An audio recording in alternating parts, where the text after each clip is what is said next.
अस्सलाम वालेकुम। तो ये हमारा पहला लेक्चर है और इसमें हम पढ़ेंगे इलेक्ट्रिक करंट के बारे में। ठीक है, जो इलेक्ट्रिक करंट है ये है 10th की जो टेक्स्ट बुक है उसका यूनिट नंबर 3rd है। तो अगर हम देखेंगे ये unit number 3rd electric current जो है ये एग्जाम पॉइंट ऑफ व्यू के लिए के हिसाब से बहुत ही इम्पोर्टेंट यूनिट है। तो हम स्टार्ट करेंगे इसी चैप्टर से इलेक्ट्रिक करंट। इलेक्ट्रिक करंट का जो दूसरा नाम है हम बोल सकते हैं इलेक्ट्रिक करंट और करंट इलेक्ट्रिसिटी।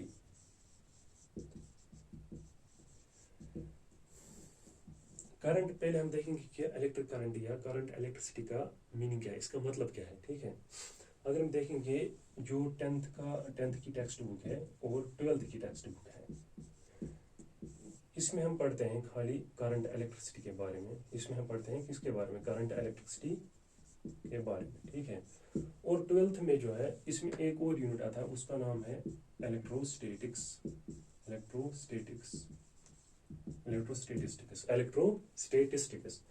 करंट इलेक्ट्रिसिटी पढ़ते हैं हम 10th में, और 12th में करंट इलेक्ट्रिक भी ये जो है अलग से पढ़ना पड़ता है। पहले करंट इलेक्ट्रोस्टैटिक्स पढ़ते हैं उसमें हम, उसके बाद है करंट इलेक्ट्रिसिटी। पहले हम देखेंगे करंट इलेक्ट्रिसिटी और इलेक्ट्रोस्टैटिक्स में क्या फ़र्क है, इन दोनों में फ़र्क क्या है। अगर हम देखेंगे जो करंट इलेक्ट्रिसिटी है इसमें हमें पढ़ना है चार्जेस के बारे में, इसमें पढ़ना है हमें चार्जेस के बारे में, और इसी तरह इलेक्ट्रोस्टैटिक्स में भी हमें पढ़ना है चार्जेस के ही बारे में। ठीक है, तो फिर डिफरेंस क्या है इन दोनों में।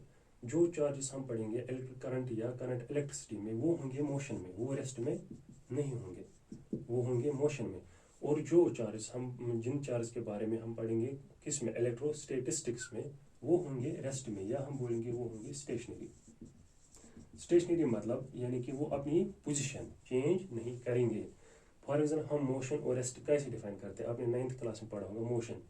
फॉर एग्जाम्पल अगर यहाँ ये पोजीशन ए है और ये पोजीशन बी है, और पोजीशन ए पे है कोई ऑब्जेक्ट या कोई बॉडी है, अगर ये यहाँ से मूव करेगी कहाँ तक, बी पॉइंट तक, यानी कि ए पोजीशन से बी पोजीशन तक मूव करेगी, तो हम इसको बोलेंगे मोशन, क्योंकि इसने अपनी पोजीशन चेंज की।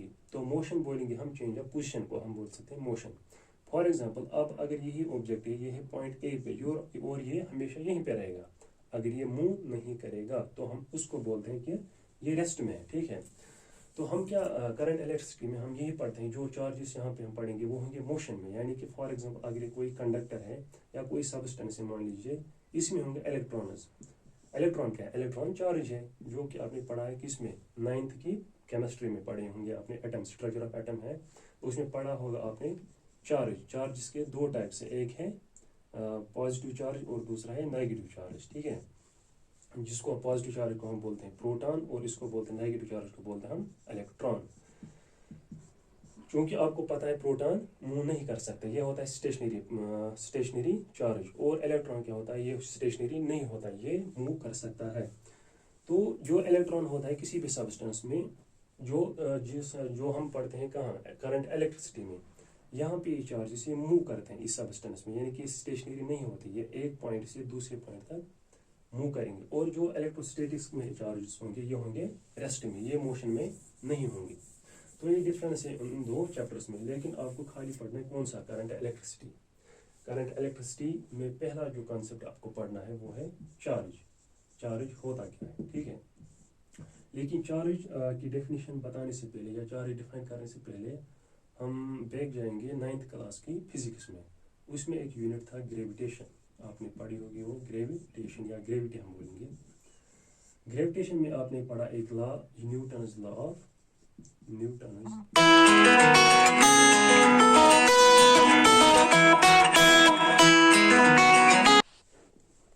ये जो न्यूटन्स लॉ ऑफ ग्रेविटेशन, ये क्या मतलब, इसकी डेफिनेशन क्या है, न्यूटन्स लॉ ऑफ ग्रेविटेशन, इसकी डेफिनेशन क्या है, ये किसने दिया है, न्यूटन ने। ठीक है, न्यूटन ने दिया है law, Newton's law of gravitation. Newton's law of gravitation क्या बताता है, ये बताता है फॉर एग्जांपल अगर हमारे पास दो बॉडीज हैं, ये है बॉडी ए, ये है बॉडी ए और ये है बॉडी बी। ठीक है, और इन दोनों के सेंटर्स के दरमियान, यानी कि बी का जो सेंटर होगा और ए का जो सेंटर होगा, इन दोनों के बीच डिस्टेंस है आर।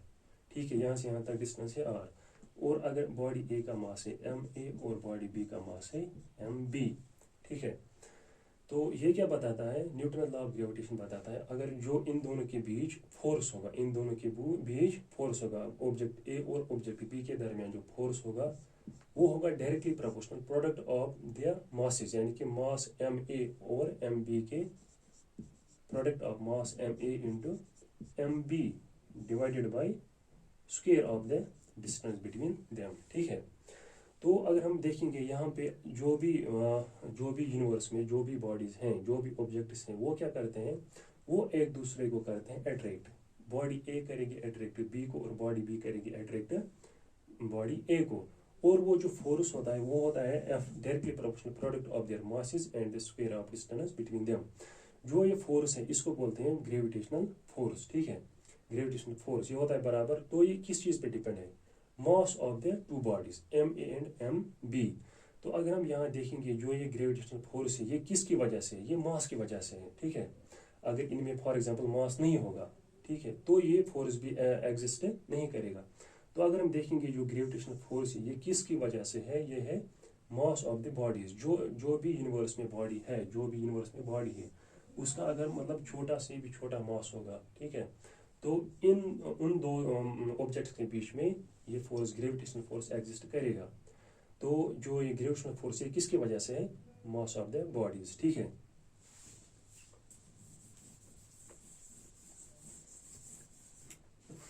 और जब देखा गया, जब दो बॉडीज ले ली गई चार्जड बॉडीज, ठीक है, चार्जड बॉडीज, अगर कोई ये चार्ज बॉडीज, ठीक है, ये कोई चार्ज है क्यों और ये भी कोई चार्ज है क्यों, या हम मतलब फॉर एग्जांपल ये कोई ऑब्जेक्ट ए है और ये कोई ऑब्जेक्ट है बी, ठीक है, और इस ऑब्जेक्ट का मास है एम ए और इस ऑब्जेक्ट का मास है एम बी, और इन दोनों के दरमियान डिस्टेंस है आर।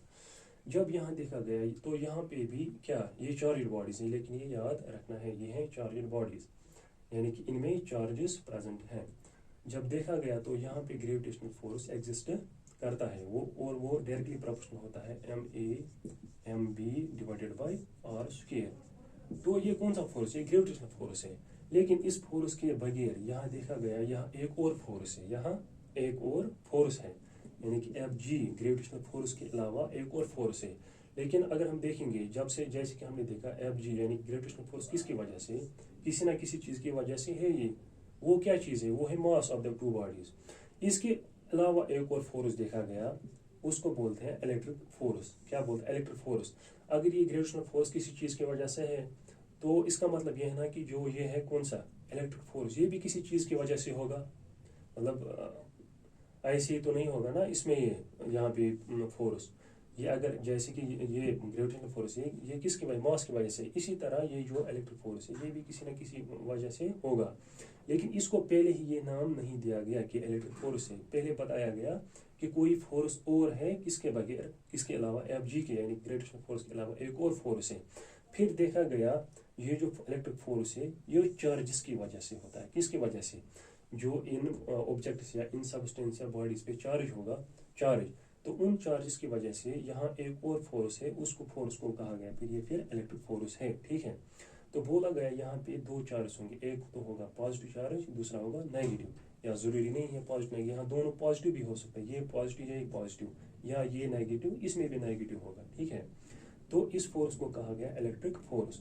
तो इलेक्ट्रिक फोर्स की अगर हम डेफिनेशन देखेंगे या जो हम ये ऐसे कहेंगे जो इलेक्ट्रिक फोर्स है किसकी वजह से है, ये चार्ज की वजह से एग्जिस्ट करता है, और ग्रेविटेशनल फोर्स किसकी वजह से एग्जिस्ट करता है, मास की वजह से। और जब देखा गया कि यहाँ पे इलेक्ट्रिक फोर्स एग्जिस्ट करता है तो इसका मतलब इन बॉडीज में चार्ज है, तो फिर दी गई चार्ज की डेफिनेशन, ठीक है।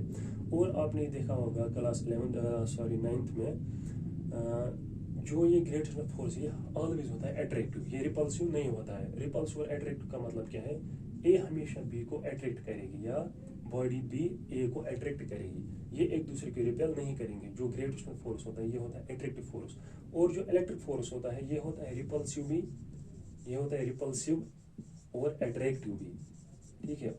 इसका क्या मतलब है, यानी कि मैं ऐसे समझाता हूँ आपको, अगर फॉर एग्जाम्पल ये पॉजिटिव चार्ज यहाँ पे और ये यहाँ पे नेगेटिव चार्ज, तो ये क्या है अपोजिट चार्जेस। आपने सुना होगा अपोजिट चार्जेस या unlike charges attract, unlike charges attract,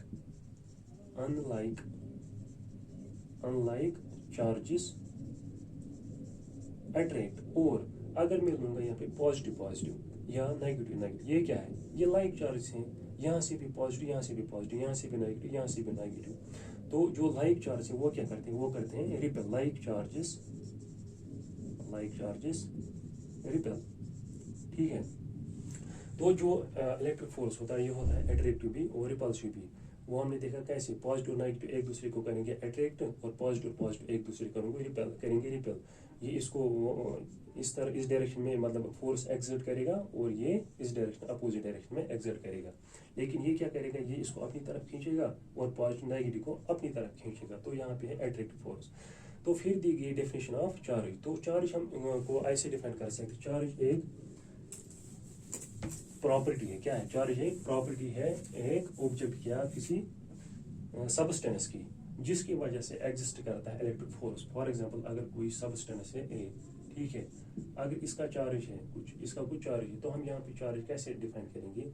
तो हम कहेंगे चार्ज एक ऐसी प्रॉपर्टी है एक सबस्टेंस की, एक charge is a property of substance, charge is a property of A substance, ठीक है। प्रॉपर्टी एक चार्ज की चार्ज प्रॉपर्टी, जिसकी वजह से वो दूसरे ऑब्जेक्ट पे क्या इलेक्ट्रिक फोर्स एक्सर्ट करता है। फॉर एग्जांपल अगर कोई चार्ज है, यहाँ पे कोई चार्ज है, ठीक है, चार्ज Q1 और यहाँ पे एक चार्ज Q2, तो हम यहाँ पे कैसे चार्ज को डिफाइन करेंगे? चार्ज को हम ऐसे डिफाइन करेंगे, हम बोलेंगे चार्ज Q1 अगर चार्ज है, ये है प्रॉपर्टी एक पार्टिकल की, ठीक है, ये है प्रॉपर्टी एक पार्टिकल की, जिसकी वजह से ये दूसरे पार्टिकल पे एक्सर्ट करता है फोर्स, ठीक है। तो हम ऐसे चार्ज को डिफाइन कर सकते हैं।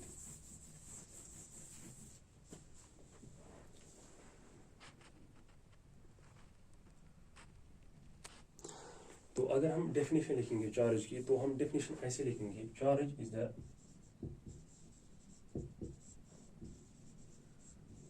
Property of an elementary particle. वो इसका मतलब क्या है, चार्ज है प्रॉपर्टी, ये खुसूसियत है एक एलिमेंटरी पार्टिकल की, विच इज रेस्पॉन्सिबल, जो रेस्पॉन्सिबल है किसके लिए, which is responsible for electric force.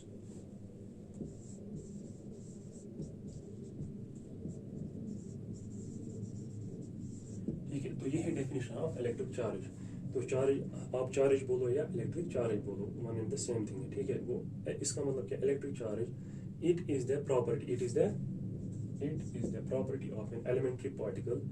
तो हम ऐसे कहेंगे जो इलेक्ट्रिक चार्ज ये प्रॉपर्टी है, खुसूसियत है किसकी, एक एलिमेंट्री पार्टिकल की। एलिमेंट्री पार्टिकल हम किसे कहते हैं, एलिमेंट्री हम बोलेंगे यानी कि छोटा से भी छोटा पार्टिकल जिसका साइज होगा बहुत ही स्मॉल। एलिमेंट्री पार्टिकल आपने पढ़ा होगा केमिस्ट्री में 9th की, एलिमेंट्री पार्टिकल्स होते हैं 3 है एलिमेंट्री पार्टिकल, एक तो है प्रोटॉन और दूसरा है न्यूट्रॉन और तीसरा है इलेक्ट्रॉन। तो इनको हम एलिमेंट्री पार्टिकल्स बोलते हैं।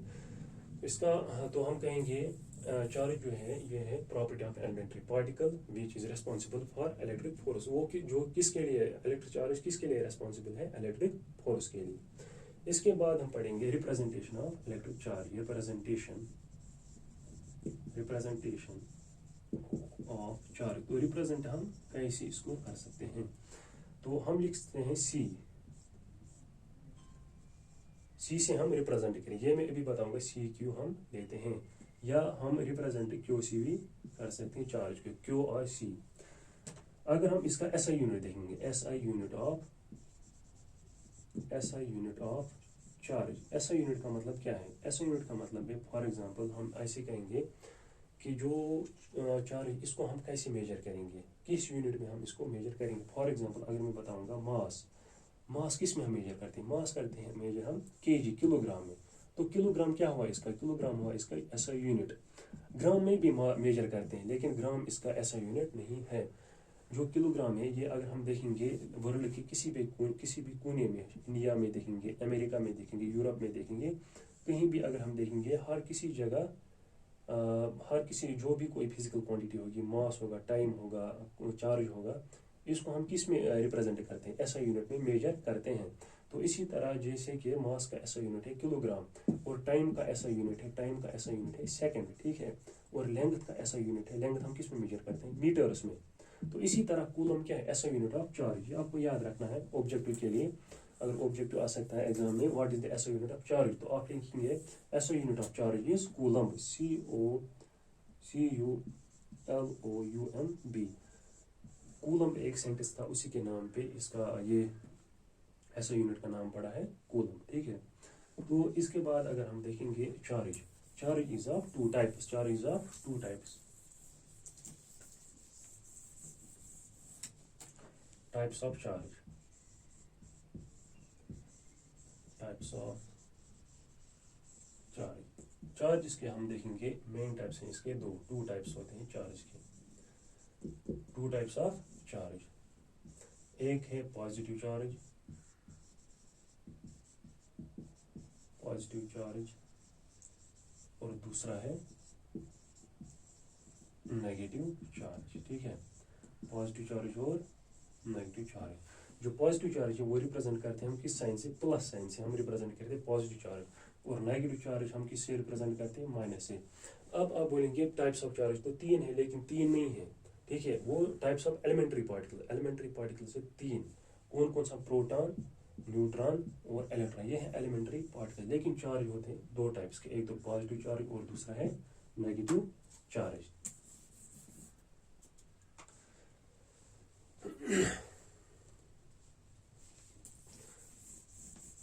तो ये थे types of charge. Types of charge कितने, दो, पॉजिटिव चार्ज और नेगेटिव चार्ज। इसके बाद आपको पढ़ना है properties of charge, properties of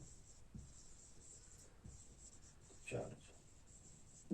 तो इसमें आपको जो इम्पोर्टेंट प्रॉपर्टी है वो है quantisation of, quantisation of charge, quantisation of charge ही है पहली प्रॉपर्टी। और दूसरी प्रॉपर्टी क्या है,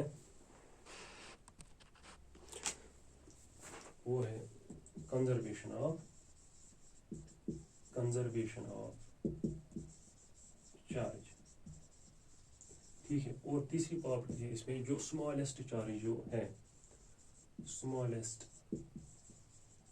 charge is electron, smallest charge is electron. ये तीन प्रॉपर्टीज हमें पढ़नी है। तो पहले हम डेफिनेशन लिखेंगे किसकी, क्वांटाइजेशन ऑफ चार्ज की। क्वांटाइजेशन ऑफ चार्ज क्या है, तो पहली प्रॉपर्टी है quantization, quantization of, quantisation of charge. देखिए एक काम हम करते हैं, पहले हम लिखते हैं, चलो पहले मैं ऐसे समझाता हूँ आपको क्वांटाइजेशन ऑफ चार्ज की मीनिंग क्या है। फॉर एग्जांपल अगर ये कोई बॉडी है ए, ठीक है, और ये कोई बॉडी है बी, इस बॉडी में क्या है, अगर इसमें होंगे नंबर ऑफ प्रोटॉन्स, पी का मतलब प्रोटॉन, इसमें अगर प्रोटॉन्स हैं फॉर एग्जांपल 100, ठीक है, और न्यूट्रॉन्स भी हैं 100, तो ये बॉडी क्या है, इसका चार्ज हम बोलेंगे, इसका चार्ज है न्यूट्रल, इसका चार्ज है, चार्ज इसका है न्यूट्रल। न्यूट्रल मतलब ना ही इसमें ज़्यादा है कौन सा, पॉजिटिव चार्ज, ना ही इसमें ज़्यादा चार्ज है नेगेटिव चार्ज, क्योंकि इसमें प्रोटॉन्स भी सेम है और इलेक्ट्रॉन्स, न्यूट्रॉन्स नहीं है, electrons. Number of protons is equal to number of electrons, जो किसके बराबर, 100 के बराबर है, ठीक है। और यहाँ पे बॉडी भी है, इसका भी, इसके भी नंबर ऑफ प्रोटॉन्स है 100 के बराबर, और इलेक्ट्रॉन से बराबर 100 के बराबर। तो ये बॉडी भी क्या है, इसका चार्ज भी है न्यूट्रल, क्योंकि यहाँ भी न्यूट्रल किसको हम बोलते हैं, जिसमें न्यूट्रल बॉडी हम उसको बोलते हैं जिसमें नंबर ऑफ इलेक्ट्रॉन्स होगा बराबर किसके, नंबर ऑफ इलेक्ट्रॉन्स के बराबर। फॉर एग्जांपल अगर मैं इसमें से, क्योंकि मैं इसमें से प्रोटॉन्स नहीं निकाल सकता हूँ, क्योंकि ये होते हैं सेंट्रल न्यूक्लियस में, ठीक है, ऑर्बिट्स में क्या होता है, इलेक्ट्रॉन्स, तो ये मूव कर सकते हैं, लेकिन ये प्रोटॉन्स मूव नहीं कर सकते हैं। फॉर एग्जांपल अगर मैं यहाँ से ले जाता हूँ 2 इलेक्ट्रॉन्स, इस बॉडी में देता हूँ, ठीक है, यहाँ से मैं दूंगा 2 इलेक्ट्रॉन्स, वो 2 इलेक्ट्रॉन्स में किसको दूंगा, बॉडी बी को, ठीक है। तो इसने शेयर किए अपने इलेक्ट्रॉन इसके साथ। इस जो बॉडी ए है, इसमें अब नंबर ऑफ प्रोटॉन्स कितने हैं, क्योंकि नंबर ऑफ प्रोटॉन्स तो नहीं निकले क्या, इलेक्ट्रॉन्स 2, प्रोटॉन रहेंगे बराबर 100, लेकिन इलेक्ट्रॉन्स अब कितने रहेंगे इसमें, इसने 2 इलेक्ट्रॉन्स दिए बॉडी बी को, तो इसमें अब रहेंगे 98 इलेक्ट्रॉन्स, ठीक है। और जो बॉडी भी है इसमें भी प्रोटॉन्स किसके बराबर है, 100 के बराबर है, लेकिन इलेक्ट्रॉन्स किसके बराबर है, इसने एक तो अपने 100 है एंड 100 इलेक्ट्रॉन्स और इसने दिए 2, तो टोटल इलेक्ट्रॉन्स की हो गए 102। अब अगर हम देखेंगे यहाँ पे अब प्रोटॉन्स और इलेक्ट्रॉन्स बराबर नहीं है, प्रोटॉन्स अब 100 है, इलेक्ट्रॉन्स है 98। एंड द सेम वे जो ये बॉडी भी है इसमें प्रोटॉन्स है 100 और इलेक्ट्रॉन्स है 102। तो यहाँ पे क्या ज़्यादा हो गए, यहाँ पे ज़्यादा हो गई प्रोटॉन्स, 2 प्रोटॉन्स हो गए ज़्यादा किससे, इलेक्ट्रॉन से। और यहाँ पे क्या हो गया, यहाँ पे इलेक्ट्रॉन ज़्यादा हो गए किससे, प्रोटॉन से। यहाँ पे इलेक्ट्रॉन का चार्ज बढ़ा बाई +2 और यहाँ पे क्या हुआ, यहाँ पे प्रोटॉन्स का चार्ज बढ़ा बाई +2। तो हम यहाँ पे कह सकते हैं, यहाँ पे जब इस बॉडी पे पहले तो न्यूट्रल थी, ये बॉडी भी न्यूट्रल थी, ये बॉडी भी न्यूट्रल थी, लेकिन अभी न्यूट्रल नहीं है क्योंकि P is not equal to E and here also P is not equal to C। So हम क्या कह सकते हैं, इस बॉडी पे अब चार्ज आ गया, इस बॉडी पे अब चार्ज आ गया। ये हम तब बोलेंगे चार्ज कब आता है, जब चार्ज उस वक्त आता है जब number of protons is not equal to number of electrons, ठीक है। तो अब पहले क्या था, पहले था protons equal to electron, number of protons equal to electrons. तो पहले अनचार्ज्ड बॉडी थी, न्यूट्रल थी। इन द सेम वे ये भी न्यूट्रल बॉडी थी, लेकिन अब प्रोटॉन्स और इलेक्ट्रॉन्स बराबर नहीं है। तो इस बॉडी पे अब चार्ज आएगा, लेकिन चार्ज कितना आएगा, जितना यहाँ पे डिफरेंस होगा किनके बीच, इलेक्ट्रॉन्स और प्रोटॉन्स के दरमियान जो क्या होगी डिफरेंस, जो जितनी डिफरेंस होगी उतना इसमें चार्ज आएगा। तो डिफरेंस कितनी है इलेक्ट्रॉन्स प्रोटॉन्स के दरमियान, 2, ठीक है। तो डिफरेंस है 2, लेकिन ये +2 आएगा चार्ज या -2 आएगा, क्योंकि आपको पता है चार्ज 2 टाइप्स का होता है, या आएगा प्लस या होगा माइनस। तो यहाँ पे अभी +2 आएगा या -2, ये किस पे डिपेंड है। अगर प्रोटॉन ज़्यादा होंगे तो आएगा +2, अगर इलेक्ट्रॉन ज़्यादा होंगे तो आएगा फिर -2। अगर हम देखेंगे यहाँ पे क्या ज़्यादा है, प्रोटॉन ज़्यादा है इलेक्ट्रॉन्स से, ठीक है। प्रोटॉन से बराबर 100 और इलेक्ट्रॉन्स बराबर है 98। तो यहाँ पे किसका चार्ज है, यहाँ पे आएगा पॉजिटिव चार्ज, ठीक है। और अगर हम यहाँ पे देखेंगे, यहाँ पे नंबर ऑफ इलेक्ट्रॉन ज़्यादा है किससे, नंबर ऑफ प्रोटॉन से, तो यहाँ पे भी आएगा चार्ज 2, लेकिन क्या नेगेटिव, क्योंकि इलेक्ट्रॉन यहाँ पे ज़्यादा है, ठीक है। अब अगर मैं एग्जाम्पल लूँगा, मैं आपको बोलूँगा हम यहाँ से इलेक्ट्रॉन हमने 2.5 इलेक्ट्रॉन्स दिए, 2.5 इलेक्ट्रॉन यहाँ से लिए और यहाँ पे दिए, ठीक है। तो अगर इसमें पहले 100 प्रोटॉन्स थे, इलेक्ट्रॉन्स कितने थे 100, जब ये प्रोटॉन्स जब ये 2.5 इलेक्ट्रॉन्स देगा किसको, ऑब्जेक्ट बी को या बॉडी बी को, तो यहाँ पे कितने रहेंगे, ये यहाँ पे रहेंगे टोटल नंबर इलेक्ट्रॉन 97.5 और यहाँ पे कितने इलेक्ट्रॉन्स आएंगे 102.5, ठीक है। अब कितने यहाँ पे इलेक्ट्रॉन्स ज़्यादा है 2.5 ज़्यादा है कितने इलेक्ट्रॉन्स किससे, प्रोटॉन्स से, और यहाँ पे इलेक्ट्रॉन्स ज़्यादा है बाई 2.5 देन प्रोटॉन्स, ठीक है। तो अब हमने बोला कि अभी चार्ज कितना आएगा, जितना इनमें डिफरेंस होगा प्रोटॉन्स और इलेक्ट्रॉन्स के बीच जितना डिफरेंस होगा उतना ही चार्ज आता है। अब अगर प्रोटॉन्स ज़्यादा होंगे तो प्लस साइन आएगा, अब अगर नेगेटिव इलेक्ट्रॉन्स ज़्यादा होंगे तो माइनस साइन आएगा। तो यहाँ पे डिफरेंस अब क्या आ गया 2.5, तो यहाँ पे क्या आएगा चार्ज +2.5 और यहाँ पे भी कितना आएगा, यहाँ पे आएगा -2.5।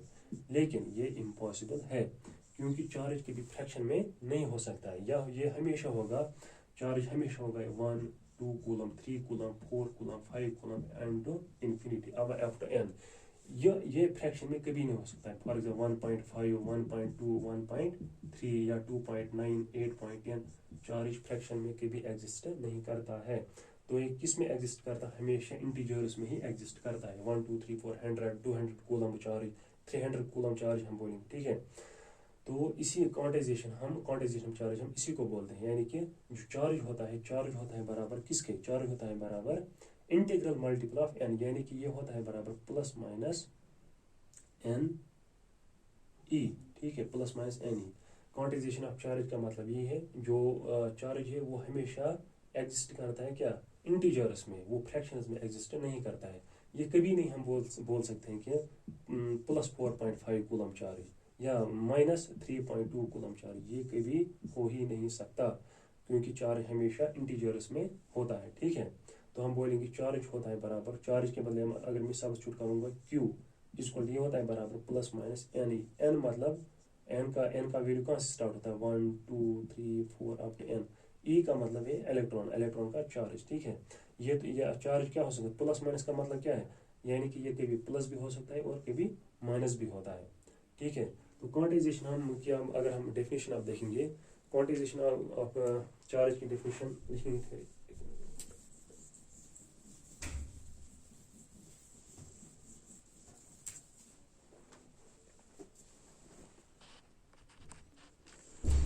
क्वांटाइजेशन ऑफ चार्ज, तो इसकी डेफिनेशन यही है। ये क्या कहता है, ये कॉन्सेप्ट क्वांटाइजेशन ऑफ चार्ज कहता है the charge of any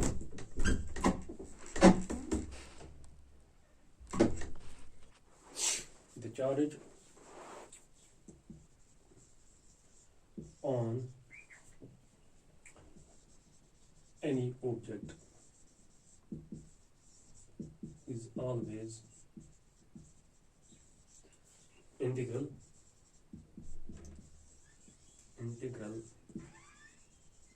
multiple of n मतलब इंटीजर, ठीक है, sorry integral multiple of e मतलब इलेक्ट्रॉन। तो क्वांटाइजेशन ऑफ चार्ज की डेफिनेशन यही है, the charge on any object is always integral multiple of n. तो इसका मतलब क्या है, इसका मतलब ये है, अगर कोई ऑब्जेक्ट है अब अगर इस पे कोई चार्ज होगा तो वो किस मतलब वो होगा इंटीग्रल मल्टीपल ऑफ एन, यानी कि वो होगा 1 इलेक्ट्रॉन, 2 इलेक्ट्रॉन, 4 इलेक्ट्रॉन, 5 इलेक्ट्रॉन, ठीक है, 100 इलेक्ट्रॉन, 1000 इलेक्ट्रॉन, लेकिन वो फ्रैक्शन नहीं होगा, यानी कि मतलब 1.2 इलेक्ट्रॉन नहीं होगा, 2.5 इलेक्ट्रॉन नहीं होगा, 10.5 इलेक्ट्रॉन नहीं होगा। तो इसका मतलब ये चार्ज किसी भी बॉडी पे जो होगा वो होगा इंटीग्रल मल्टीपल ऑफ एन, यानी कि क्यू जो होता है वो होता है बराबर प्लस माइनस एन ई, ठीक है, वो फ्रैक्शन में नहीं होगा। तो होप आपको समझ आया होगा। तो पहले लेक्चर में जितना ही, इसके बाद है दूसरी प्रॉपर्टी कंजर्वेशन ऑफ चार्ज, तो इंशाल्लाह दूसरे लेक्चर में वो पढ़ेंगे, और उसके बाद फिर इलेक्ट्रिक करंट की डेफिनेशन क्या है और बाकी कॉन्सेप्ट्स क्या है इसमें। Thank you.